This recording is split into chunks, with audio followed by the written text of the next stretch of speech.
Yes, so I was saying earlier that I miss my bacon sandwiches, and I like my pork scratchings, although I don't drink beer now, except I have non-alcoholic beer, which I don't think is pretty much the same.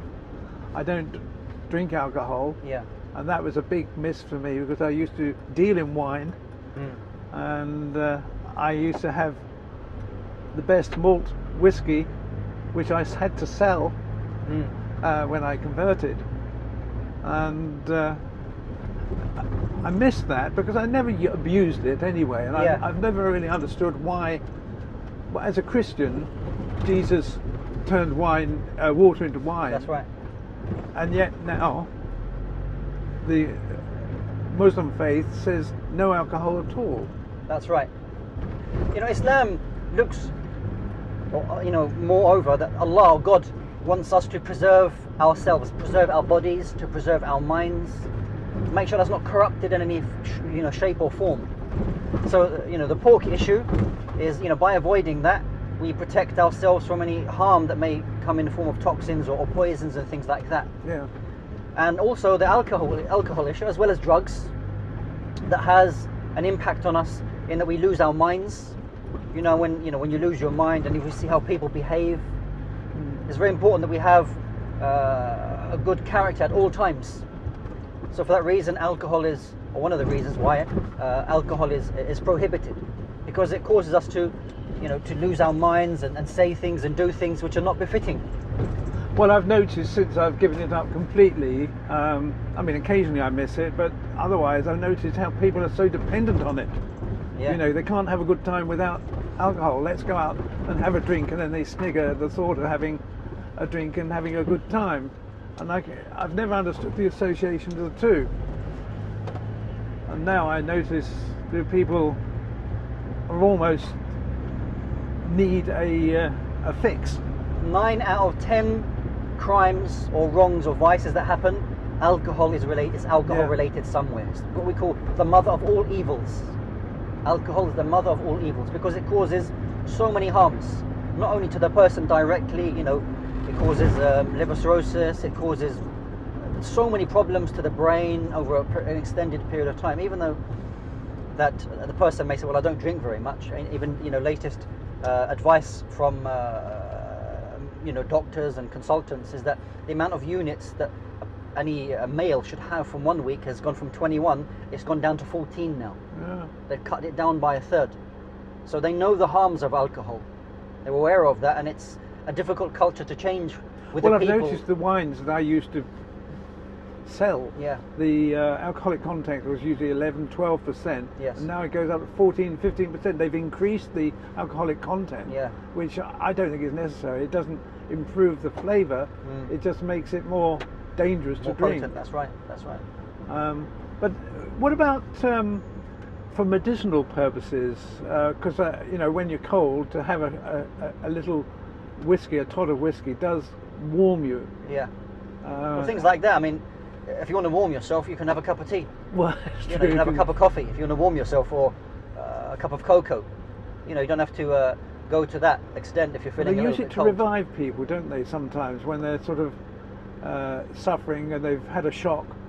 And a little sip of something like. They also say have a cup of tea. I mean, I don't know if brandy. it's a culture or something which that they feel is a form of because alcohol itself, if you drink enough of it, you'll forget yourself. Oh, indeed. And you'll forget that problem temporarily, but the problem doesn't go away. Maybe the idea behind that is to have that alcohol to try to go on the way to forget the problem, or that you're not feeling that problem. Ultimately, for medicinal purposes or even shock purposes, you've gone through a calamity. Turning to that, what God has prohibited is something that we wouldn't. You see, I've always. You don't change. Thought. Well, I say always. I've come to believe from various talks I've had with Christian people and teachers that God gave us free will. And if He gives us free will, then that's one thing. But to take it away again by saying you've got to do this because I don't trust you to be responsible. Sure. I find is a contradiction. But that's part of the free will, because part of the free will is that you have the choice at all times to do something or to leave it. So the fact that God gives us commandments or prohibitions and says this is the choice I want you to make. I would like you to make this choice to do this and abstain from that. That is involved in your free will. Now your free will, this is important again, we have an understanding of what we mean by free will. It's not absolute in the sense that on the one hand that you have complete free will, it's got nothing to do with God, because we say whatever you will is God's will. And on the other hand, we would say that you're not forced to do everything, like you've got no choice over anything. So if a person commits a crime and says, well, this is God's decree, I didn't have any choice in the matter, we don't accept that. So there's a middle ground, that you have a free choice, you're given these directions, you're given this guidance, this is what God wants from you. So I have that free will to make that choice. When I'm driving a car, I abide by the speed limit.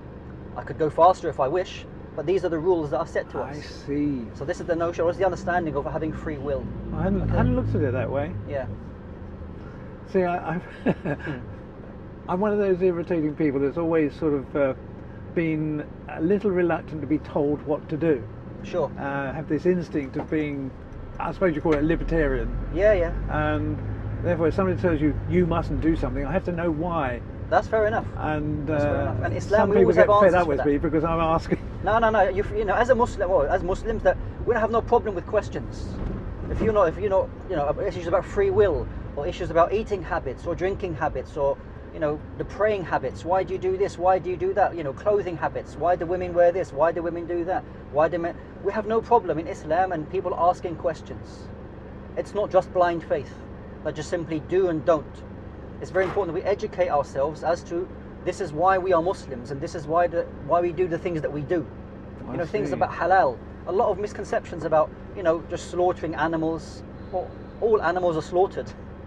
How dare you slaughter animals in such a manner? Not knowing that all animals are slaughtered in that. But it's just the media, and it's people who are ill-informed or who have ill intention. Oh, there's a lot of that. Yeah, wanting to just divert the attention to Islam or Muslims to say, these wrong practices. People suddenly saying, well, I'm not going to eat the burgers from that football stadium, they're halal. Ever since Why? I've converted, I've noticed how people immediately put me on a particular catery. Yeah, you get You're put in a Muslim? box. That's right. They look at me. Yeah.